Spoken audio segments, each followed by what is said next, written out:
Welcome back to the KRON 4 Morning News. A press conference just getting underway with the latest out of Boston. This is the governor of Massachusetts, Deval Patrick. Organize a briefing for you with the information that we have. The mayor is here, the members of our congressional delegation, all of the law enforcement leadership. We have several people who want to present to you this morning and take your questions. A couple points I want to mention at the outset. I told you yesterday that the FBI has taken charge of the investigation. Special Agent in charge Rick Delorier will speak shortly.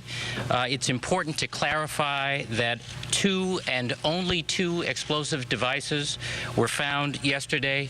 Other parcels, all other parcels in the area of the blast have been examined, but there are no unexploded bombs. There were no unexploded explosive devices found. Over 150 people were injured yesterday in the blast, some gravely. Our thoughts go out to all of those injured and killed, and to their families and friends. I personally want to thank the extraordinary first responders for their just extraordinary work yesterday. Every single one of them, those who were on site and those who got to the site promptly thereafter, performed beautifully, as have the area hospitals. And I've been calling around to the heads of the hospitals personally to thank them as well. It's our hope that tomorrow we will organize an interfaith prayer service to help our community heal. We don't have details on that yet, but we will provide those details when we have them. There is a support center that was opened yesterday in what we call the Castle, opposite the Park Plaza Hotel on Arlington and Stewart Street, I think it is. The mayor and his has provided staff to help people cope with this extraordinary event, and it will be open from 9, I think, until 5 o'clock or beyond this evening. Finally, everyone should expect continued heightened police presence, and everyone should continue personally to be vigilant. The investigation continues, and until it is done, all of those in law enforcement represented by the leaders here will be present in force in the area around the blast and throughout the city. And with that, let me turn it over to Mayor Menino. Thank you, Governor. Yesterday, the terror was brought to the city of Boston. Tragedy was brought to one of our neighborhoods also. This is a close-knit place, the city of Boston. Here we know our neighbors, we grieve for them. We grieve for the little boy who we knew from Dorchester. But also today I want to say we know our heroes also. They are the men and women who wear helmets, who wear the badges, the runners, who helped us yesterday during this time of need. And as we go together on this issue with all the law enforcement officials, we're going to make sure the city pulls together. You know, we got it under control. Let's continue to work together. Let's keep offering a helping hand to individuals who may need it during this very difficult time in our city's history. But I just say to all of you, I've been mayor for 20 years now. I've never seen law enforcement pull together, working together to solve our crime in our city as they have, but also how people pull together. The business community, the neighbors, everyone. This is a tragedy, but Boston's a strong city. We're a city that'll get through this. And like the governor said, we set up a resource center over at the Castle near the Park Plaza Hotel, where staff will be there available to give information to individuals who've been involved in the marathon. It's open from 9 to 5, and the phone number is, let me think of that phone number, 635-5040, I believe. And our hotline is the number is, wrong number, 617-534-5050. And also the 24-hour hotline that you need information also. That number is 617-635-4500. And over the last several hours, we've received calls from all over the world asking us information about the tragedy and how they can help us. So this is a bad day for Boston, but I think that if you pull together, we'll get through it. We're a strong city.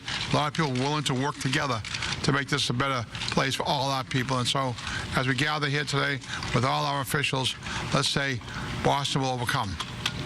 Thank you, Mr. Mayor. Senator? Thank you. Thank you, Governor. Thank you, Mr. Mayor. The President of the United States has pledged his full support in all efforts, both to keep the city safe and to find the person who did this and bring them to justice. We did not have to reach out to the President. The President reached out to us. He called the governor, he called the mayor, he called the members of the delegation, because the President is actively involved here in responding. On behalf of our congressional delegation, Senator Cowan is here with me, and Congressman Lynch, and all of the members of our delegation. We want to extend our thanks to the first responders, to the firefighters, to the police officers, to the EMS, to everyone on the scene, including the volunteers who came and helped those in trouble and helped save lives. We also want to thank those from all around the country and all around the world whose prayers and thoughts and offers of help have poured in. We are deeply grateful. As the mayor says, Boston will survive. Thank you.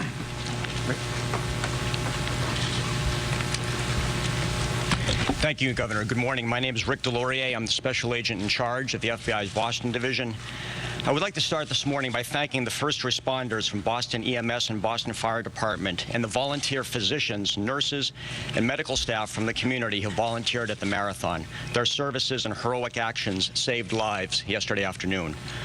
We continue to work shoulder to shoulder with our JTTF partners at the Boston Police Department, the Massachusetts State Police, as well as all our other JTTF agencies. Our mission is clear: to bring to justice those responsible for the marathon bombing. The American public wants answers. The citizens of the city of Boston and the Commonwealth of Massachusetts want and deserve answers.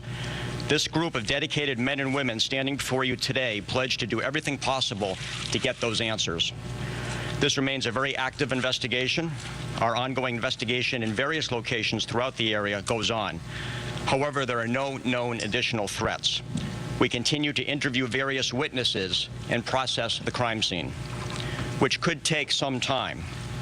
The citizens of Massachusetts and the city of Boston should expect to see the FBI and its JTTF partners conducting investigative activity in the greater eastern Massachusetts and Boston area.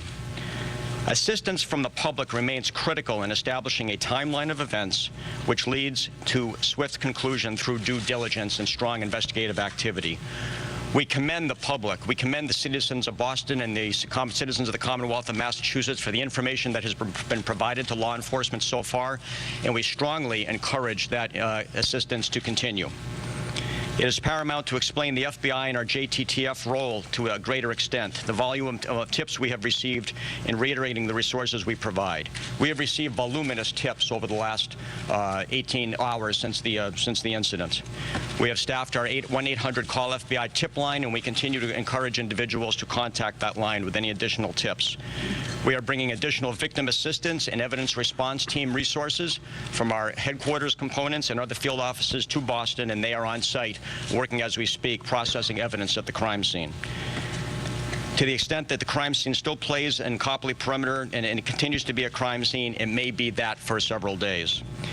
The FBI JTTF is logically following up on a variety of leads.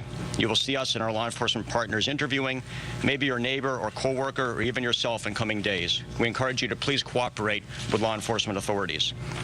The resources the FBI and the JTTF allow for swift action, which we hope will yield quick results. But that does not diminish our diligence and persistence in combing through the high volume of evidence and leads that we are processing right now. We are just beginning upon that path. Thank you very much. I'm Gene Marquez, Acting Special Agent in Charge, ATF Boston Field Division. At this time, ATF has done a partial NRT, National Response Team activation. We are bringing our explosive specialist here to the scene, and we will be working jointly with the FBI and its partners on the JTTF. We have certified explosive specialists. We have explosives enforcement officers, we have special agent bomb techs, and we have canines that are trained to detect any explosive devices or any residue. At this time, we have approximately 30 forensic specialists en route or on the scene, and to dispel any rumors, there were there were rumors floating around that there were 7 devices, up to 7 devices at one point. That is not true. I think that happened as a result of some suspect packages that were disrupted, but we only have 2 devices that we're aware of, and both of those devices were the ones that involved in that did the damage and were involved in the explosives incident. At this time, we are looking for the public's cooperation. We're looking if there's any video, any photographic evidence. If you can please contact the FBI hotline or the city's hotline. We'd like to review any kind of media that you have out there pertaining that might give us additional investigative leads, and we are pursuing those investigative leads at this time. The scene is going to take several days to process, and we just ask for your patience as we're working in that area and for your cooperation.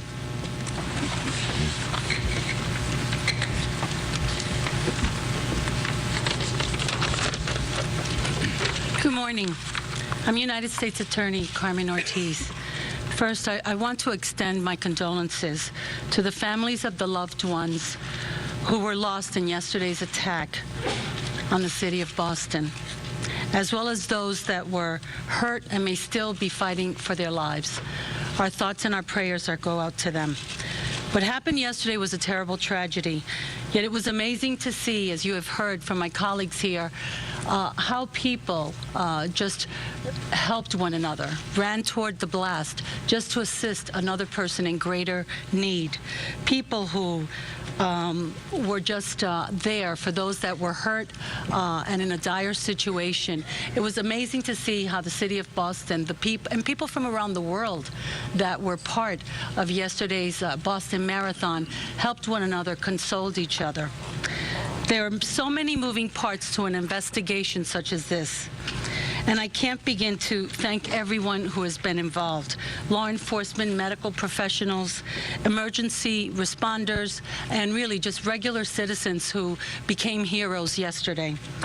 I want to repeat, as I did state it yesterday, this is an active and it's an ongoing investigation.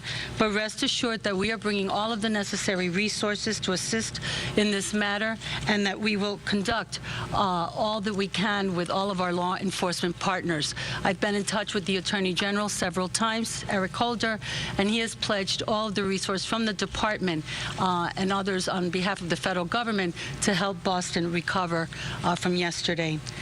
I ask for your patience and your understanding as we continue to pursue leads, to gather evidence, and to get to the bottom of who did this and why.